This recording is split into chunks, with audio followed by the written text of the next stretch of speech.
இதை கேளுங்க. உங்களை சில கேள்விகள் கேட்டு ஆகணும் மிஸ்டர் சுந்தர். நீங்க ஒரு சினிமா டைரக்டர், பரவாயில்ல வாங்க அரசியல். 3 நாள் முன்னாடி வந்து ஷூட்டிங் பண்ணிட்டு இருந்தாருங்க அவரு.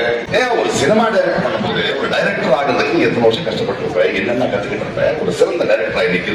என்னதான் இருக்கு மதுரை மக்கள் என்ன நடந்திருக்கு, என்ன வாழ்வு, என்ன தொகுதி, நிச்சயமா பேசலாம். மதுரையில பிடிஆர் எதிர்த்து சுந்தர் சி போட்டியிடுறாரு இல்லையா, அவருக்கு எதிராக பிரச்சாரம் பண்றதுக்காக பிரகாஷ் ராஜ் இறக்கி இருக்குது திமுக தரப்பு. பிரகாஷ் ராஜ் மதுரைக்கு வந்து சுந்தர் சியை பார்த்து சில கேள்விகள் கேட்டுட்டு போயிருக்காரு. அந்த கேள்விகளுக்கு நம்ம கொஞ்சம் பதில் சொல்வோம். நீ வந்து ஒரு பெரிய டைரக்டர், நல்ல டைரக்டர் தான், அரசியலுக்கு வரணும்னு நினைக்கிற, கண்டிப்பா வரலாம். ஆனா வந்த உடனே நீ வந்து கேள்வி கேட்க ஆரம்பிச்சிருக்கியா, இது தொகுதியில என்ன இருக்கு ஏது இருக்கு அப்படிங்கறதெல்லாம் பார்க்க மாட்டியா அப்படின்னு கேட்கிறாரு. அவர் பார்த்துதாங்க கேள்வி கேட்கிறாரு. அவருடைய ஒவ்வொரு பேட்டியும் வைரல் ஆயிட்டு இருக்கிறதுக்கான காரணம் என்ன அப்படின்னா, இன்னைக்கு மதுரையில ஒரு தொகுதியில அவருக்கு எம்எல்ஏ சீட்டு கிடைச்ச உடனே அவர் சும்மா உதார் விட்டுட்டு போற மாதிரி எல்லாம் பேசல. அவர் தொகுதியில ஒவ்வொரு பிரச்சனையும் எடுத்து, ஏன் இதை செய்யல, ஏன் இதை பண்ணல, இவ்வளவு வருஷமா நீங்க எல்லாம் இருக்கீங்களே, ஏன் மதுரை இப்படி இருக்கு அப்படின்னு ஒவ்வொரு டேட்டாவையும் எடுத்து கேள்வி கேட்டுட்டு இருக்காரு. அதனாலதான் உங்களுக்கு எல்லாம் டாப் டு பாட்டம் பத்திக்கிட்டு எரியுது. அந்த ஒரு காரணத்துக்காகத்தான் மதுரைக்கு உங்களை கூட்டிட்டு வந்து சினிமாக்காரனுக்கு சினிமாக்காரனை வச்சு பதில் சொல்லலாம் அப்படின்னு கோக்கமாக்கா சந்திச்சிருக்கு திமுக. அவர் என்ன கேட்டாரு, பாரம்பரிய திமுக குடும்பம், அவருடைய தாத்தா அப்பா பிடிஆர் வரைக்கும் அத்தனை பேருமே வந்து அரசியல் இருந்திருக்காங்க. உங்க கையில தான் மதுரையே இருக்கு.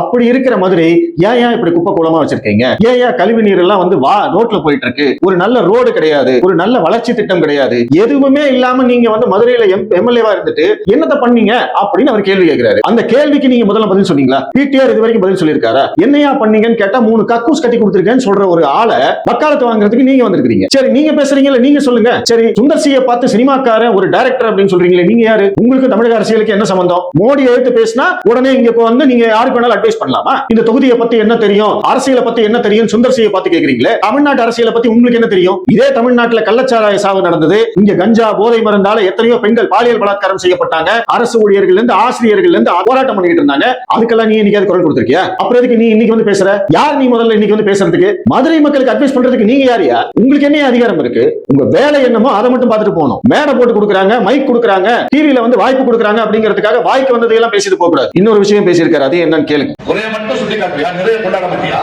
இது என்ன அரசியலுங்க? குறைய மட்டும் சொல்லுவியா, நிறைய சொல்ல மாட்டியா அப்படின்னு அப்பாவியா கேட்கிறாரு. ஏன் இந்த லாஜிக் வந்து பாஜக அரசுக்கு பொருந்தாதா? பாஜக அரசுல வந்து குறைகள் இருக்கு அப்படின்னு நீ எல்லாம் சொல்ற இல்ல, இன்னைக்காவது பாஜக அரசு செய்த நல்ல திட்டங்கள் என்ன அப்படின்னு பாராட்டி பேசிருக்கியா? அப்புறம் என்ன மதுரைக்கு மட்டும் வந்து லாஜிக் பேசிட்டு இருக்க? குறைகளை மட்டும் தான் சொல்லுவியா, நிறைகளை சொல்ல மாட்டியான்னு? நிறைகள் இருந்தா நீங்க சொல்லுங்க, மக்கள்கிட்ட சொல்லுங்க. இங்க பாருங்க, நாங்க இவ்வளவு செஞ்சிருக்கோம், மதுரையை பாருங்க, மதுரையில எப்படி ரோடெல்லாம் பளபளன்னு இருக்குன்னு பாருங்க, மதுரையில வந்து குப்பை கூடமே இல்லைன்னு பாருங்க, கழிவறைகள் இத்தனை கட்டி கொடுத்திருக்கோம் பாருங்க, மதுரை ரோடெல்லாம் சுத்தமா இருக்கு பாருங்க அப்படின்னு நீங்க மக்கள்கிட்ட சொல்லுங்க சார். அதுதானே சார் நிறைகள். சுந்தர் சி என்ன சார் கேட்டாரு? அந்த தொகுதியில பிடிஆர் என்ன பண்ணார்? ஒரே கேள்வி. தேர்தலே 2 நாள்ல வரப்போகுது. இப்ப வரைக்கும் அந்த கேள்விக்கு பிடிஆரால பதில் சொல்ல முடியல. இதுல வக்காலத்து வாங்குறதுக்கு நீங்க வந்திருக்கீங்க.